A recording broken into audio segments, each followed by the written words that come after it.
Сондай-ақ бүгін қаламызда денсаулық сақтау министрінің орынбасары Ләззат Ақтаева қалалық медицина басшылықтарымен кездесті. Кездесу барысында министр орынбасары қалалық медицина ұйымдарының басшылары мен денсаулық саласындағы бірқатар өзекті мәселелерді талқылады. Тақырыпты тілші жалғастырасын. Бұл жиын еліміздегі ауруханалардың жағдайын жақсартып, халыққа медициналық қызмет көрсету сапасын жақсарту мақсатында ұйымдастырылды. Қазіргі таңда мемлекет тарапынан медицина саласын дамыту қолға алынған. Осы орайда денсаулық саласын дамытуда бірқатар нақты шаралар жоспарланып тапсырмалар берілді. Осы мүмкіндікті дүниеге алып келіп отқан мемлекетіміздегі жүріп жатқан жұмыс.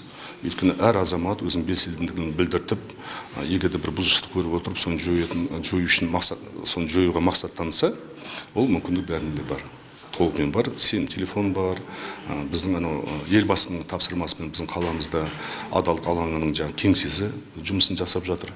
Осы бұзушылықтар айқындалғаннан кейін 2 күн, 3-ші күн қазір сол мониторингті жүргізіп жатыр.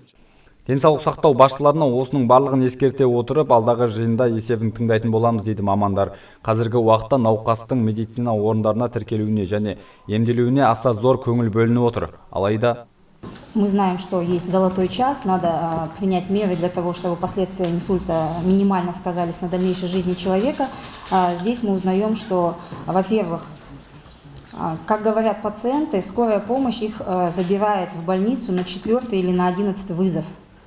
Вернее, если к истокам уходить, то пациенты жалуются на то, что лекарства, которые им выдают в рамках бесплатной медицинской помощи в поликлиниках, неэффективны, и давление у них все равно скачет, если говорить об инсульте.